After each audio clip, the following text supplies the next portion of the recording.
c'est Rosalie, c'est Morgane. Aujourd'hui nous sommes à la Ville Rose et c'est parfait pour Rosalis. Une ville rose Rosalis. Donc Toulouse, c'est une superbe découverte. Nous allons découvrir cette ville ensemble. C'est parti. Toulouse est surnommée la Ville Rose en raison des briques en terre cuite composant la plupart de ses bâtiments, comme vous le voyez par ici. D'ailleurs, petite anecdote, on a eu du mal à trouver l'hôtel où nous logeons parce que tout est uniforme. En fait, tout est en briques roses et écrit en dorure. Et du coup, tous les hôtels se ressemblent, tous les lieux se ressemblent et tous les restaurants se ressemblent sur cette place du Capitole magnifique. Et d'ailleurs Morgane, pourquoi sommes-nous ici? Parce que je suis invité à un jury de thèse par une collègue de l'IRIT, l'Institut de recherche en informatique de Toulouse. Alors Morgane, non seulement tu es professeur des universités, tu es professeur invité au Japon et en plus maintenant tu fais partie de ceux qui décident, ceux qui deviendront maîtres de conférences ou professeurs ou tout ça. Et qui soutiennent leur thèse de doctorat là présentement. Alors Toulouse, c'est la capitale de la région Languedoc-Roussillon Midi-Pyrénées dans le sud de la France. Nous sommes à la frontière espagnole. Nous sommes sur la place emblématique de Toulouse. Et oui, la place du Capitole. D'ailleurs, le Capitole se trouve juste là. Le Capitole qui est un majestueux palais néoclassique avec des salles de cérémonie fastueuses qu'on peut visiter gratuitement. Et alors le Capitole, il a été construit en 1190, ça remonte. Et Morgane a aussi sa caméra 364K parce qu'il y aura une vidéo 364K à ne pas manquer. Lily, regarde là-bas, il y a un symbole, c'est marqué BD, il y a une librairie BD, il faut qu'on y aille. Quand on se rend compte que la librairie fait tout ça. Alors Morgane, t'as fait des achats? Oui, BD ciné. Ouais, j'ai pris aussi quelques petits prospectus. J'ai fait des achats, j'ai eu un beau sac Fire Force. Dans lequel il y a... le tome 2 de Bye Bye Liberty, La Princesse et la Bête, et enfin, Miaou. Et ça c'est pour toi. Voilà, c'était une super librairie. Il y a énormément de choix, c'est bien mis en avant et on sent les livres, j'adore.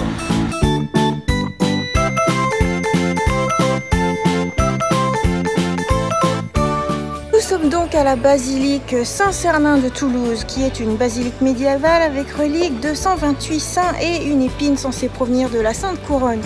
Et il y a plein de travaux partout. En fait, c'est ici donc qu'il y a des restes de Saint-Saturnin. C'est une église construite au 11e ou 12e siècle, je ne sais plus, et qui a été inscrite au pèlerinage de Saint-Jacques-de-Compostelle et du coup est inscrite au patrimoine mondial de l'UNESCO. C'est une des 78 étapes du pèlerinage de Saint-Jacques-de-Compostelle. Ici, on est dans le quartier qui bat pour le rugby. Non, on est dans le quartier où le cœur des Toulousains bat pour le rugby parce qu'il y a un magasin de rugby juste derrière nous et surtout la boutique officielle du Stade Toulousain. on est passé à côté de cette église et heureusement qu'il y avait une arène Pokémon pour qu'on la remarque parce que c'était tellement mitoyen au bâtiment que moi je n'avais même pas remarqué. Heureusement que Pokémon Go est là pour nous faire ouvrir les yeux sur les merveilles de la ville. Et au fait, cette arène s'appelle Église du Thor. TAUR.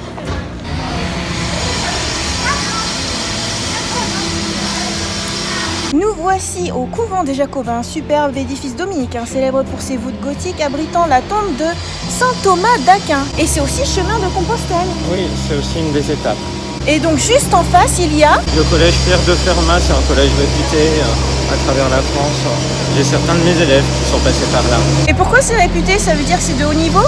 C'est de haut niveau, c'est un peu comme Clémenceau à Nantes. Et donc il y a des tas de travaux, mais partout.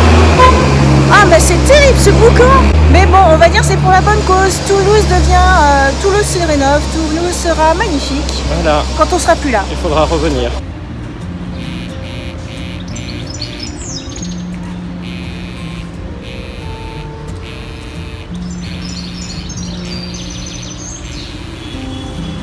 Nous voilà au pied de la basilique de la Dorade ici, qui est pas mal en travaux encore une fois, mais bon, elle se rénove, elle se fait toute belle. On voit d'ailleurs qu'ils insistent, Toulouse investit pour rénover notre patrimoine. Voilà, donc c'est une très bonne chose, ce sera magnifique très bientôt.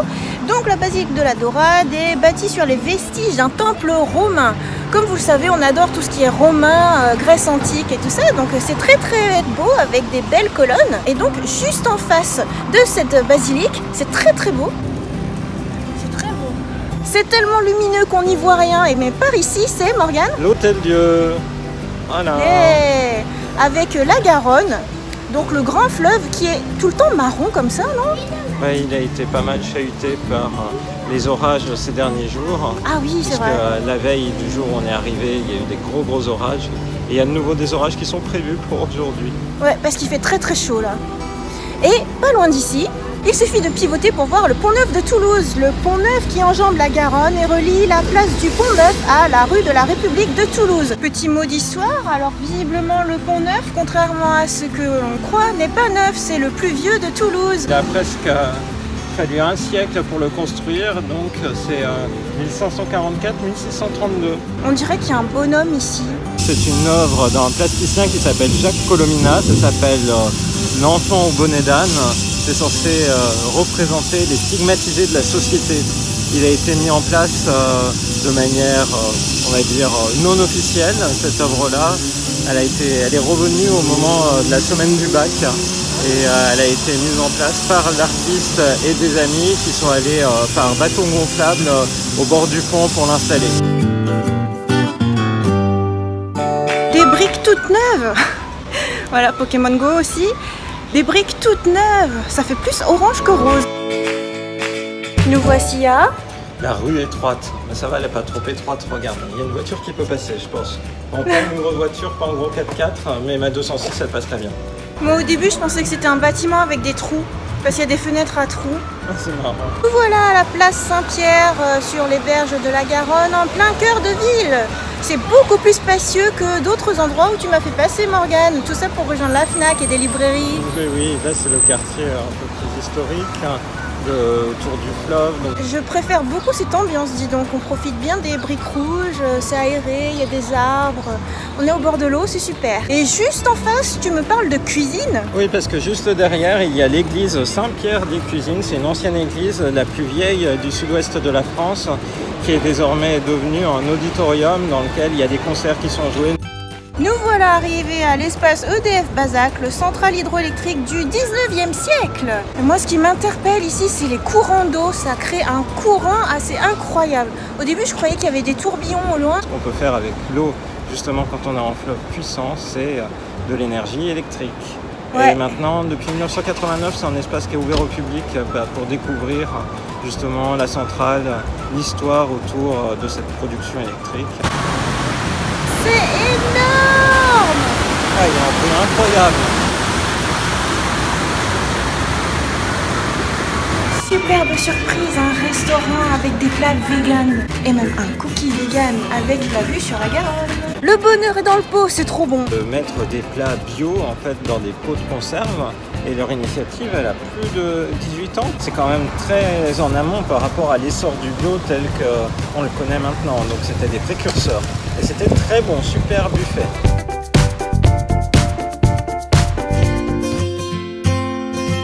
Et nous voilà au musée des Augustins. Qui est le musée des Beaux-Arts de Toulouse depuis la fin du XVIIIe siècle, puisqu'avant c'était le couvent des Saint-Augustins. Voilà, un couvent à une fin religieuse fondé dans les années 1200. Cathédrale Saint-Étienne de Toulouse. Voilà, de style roman gothique, dont on trouve des premières traces au 3e, 4e siècle après Jésus-Christ, qui a beaucoup changé de forme, de structure intérieure, qui a donné son nom au quartier autour, et aussi il y a désormais le palais épiscopal, la préfecture à côté. Nous voilà à la place Saint-Étienne de Toulouse. Voilà, et juste à côté il y a la préfecture.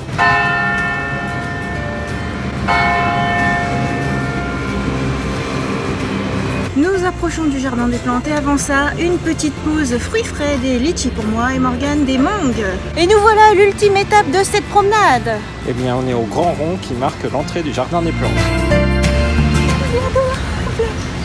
Il y a tout petit lapin. Encore ces comme petites il est approché. Ouais, ça a été incroyable. Encore si j'avais pas essayé de le filmer et que j'avais pas sorti tout mon fratras, et ben il se serait pas enfui.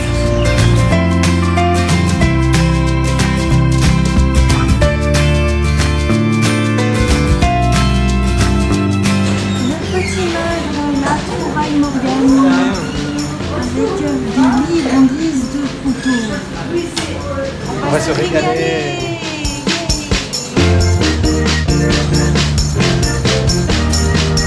C'était excellent. souvenirs de Toulouse. Voilà, j'ai pris un petit poche et puis également on a pris du thé à la violette parce que la violette c'est l'emblème de Toulouse. Ultime librairie avant que le ciel ne nous tombe sur la tête.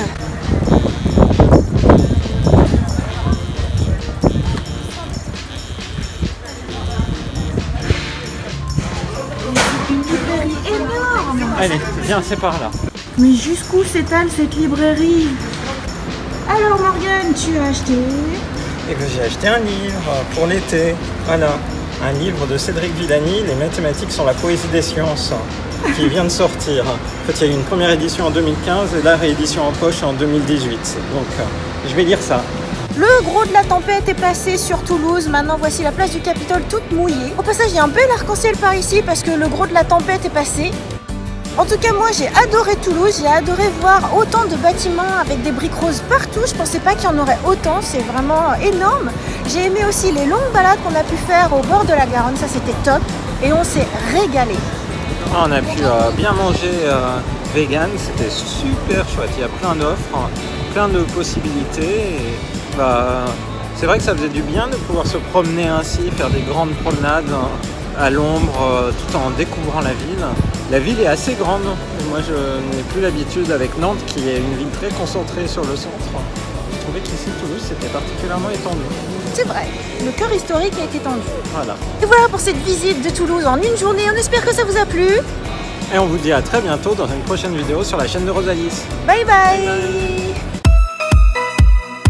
Tu décides maintenant l'avenir des jeunes chercheurs. Je participe au jeu.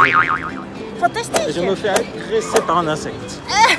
Alors ça sera pour le bêtisier. Max Craft, il sera content. Il fait tellement beau qu'on n'y voit rien, mais par ici, donc Morgane, c'est pardon. l'Hôtel Dieu. Par ici, d'ailleurs, on recommence. Un hôtel bio en plus. D'ailleurs, ça s'appelle comment ici? Du bonheur dans le bio, dans le pot. Bêtisier. Le bonheur est dans le pot, c'est trop bon. La cathédrale Saint-Étienne de Toulouse et un gros coup de vent. Et nous voilà à l'ultime étape de une guêpe qui est passée. Les fameuses arcades de Morgane. Qui m'ont été expliquées par ma collègue Florence. Alors en fait ici on a des œuvres emblématiques de Raymond Moretti qui a réalisé différentes œuvres sur la vie toulousaine. Par exemple ici en hommage à Saint-Saturnin, qui est traîné dans la ville par un taureau au IIIe siècle. Les capitouls. Oui, des conseils municipaux avant l'heure, puisque Toulouse était en avance sur certains éléments démocratiques en France. Le pastel. Oui, plante qui donne une couleur emblématique des peintures et qui fait de Toulouse le pays de cocagne. On en apprend des choses. Ah oui. Jean Jaurès. Oui, c'est un nom emblématique qui parle à beaucoup, puisqu'il y a des rues Jean Jaurès dans beaucoup de villes. Défenseur du monde ouvrier au XXe siècle et qui était professeur et adjoint au maire ici à Toulouse et assassiné en 1914. Et juste à côté, Carlos Gardel. Voilà, pour la culture, pour l'aspect musical, qui a composé plus de 900 œuvres de tango. Aéronautique. Mais oui, parce que qui dit Toulouse dit par exemple Airbus. Toulouse a une tradition très liée à l'aéronautique, à l'aviation, maintenant aussi également aux avions de tout type. Le rugby. Mais oui, foot emblématique, on le disait en introduction. Voilà, avec sa représentation iconique. Claude Nougaro. Mais oui, chanteur populaire par excellence dans les années 1970, 80, 90. Moi, mes grands-parents m'ont même emmené à un concert de Claude Nougaro à Cannes. Et en fait, c'est l'œuvre qui s'appelle Les Toulousains, donc tu es toulousaine. Ah, d'accord. Et donc tu m'as fait une blague? Bah oui, c'est l'œuvre Les Toulousains, comme ils disent. Unique, chacun se forge une identité commune dans le creuset de la ville. Ils sont la mémoire et l'avenir de Toulouse. Voilà, donc je t'ai fait prendre la place d'un Toulousain dans cette œuvre ultime. Derrière, on voit le Grand Balcon. Le Grand Balcon, c'est un hôtel désormais, mais en fait, c'était le lieu d'une pension qui, dans les années 20, années 30, voyait les grands pionniers de l'aéropostale se réunir, et notamment Mermoz. Donc Saint-Exupéry aussi a fréquenté le lieu. Donc c'est vraiment un élément emblématique de l'aéronautique à Toulouse et même pour la France, puisque l'aéropostale fut reprise plus tard dans les années 30, si j'ai bonne mémoire, pour devenir un ensemble qui sera appelé Air France. Et il y a aussi le Club Med. Voilà, symbole du voyage. Et derrière moi, il y a quelque chose de très différent de l'architecture du Capitole. Eh bien, c'est une sorte de donjon, vestige du côté moyenâgeux de Toulouse. Et actuellement, c'est l'Office du tourisme. Eh bien, on va aller à Ombre Blanche. Et là, d'abord, on va commencer par la partie manga. Go, go, go! Et en fait, c'est pas la partie manga, c'est la partie DVD. Donc, en fait, on va aller directement à Ombre Blanche et pas Ombre et Lumière. Pèlerinage de Saint-Jacques-de-Compostelle et du coup est inscrite au patrimoine mondial de l'UNESCO. C'est une des 78 étapes du pèlerinage de Saint-Jacques-de-Compostelle. Voilà. Wow! Ah ben moi j'étais venue là un peu au hasard juste parce que Google Maps propose un petit trajet comme ça, vous n'êtes là que pour un seul jour et puis en fait UNESCO quoi carrément. Oui. J'ai perdu Morgane! Morgane, tu te caches! Au passage, c'est une visite architecturale qu'on fait, hein, c'est pas un pèlerinage religieux, mais c'est très intéressant. Un miaou se déplace.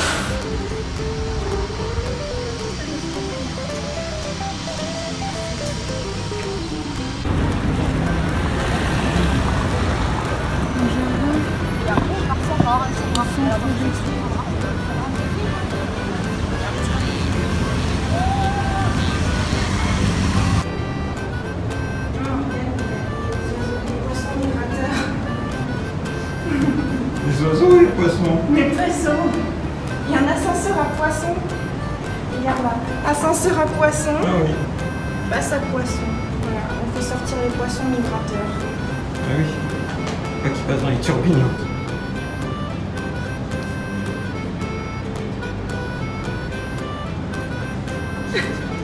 C'était Le mieux snap avant. de Morgane. C'était mieux avant, je le fais.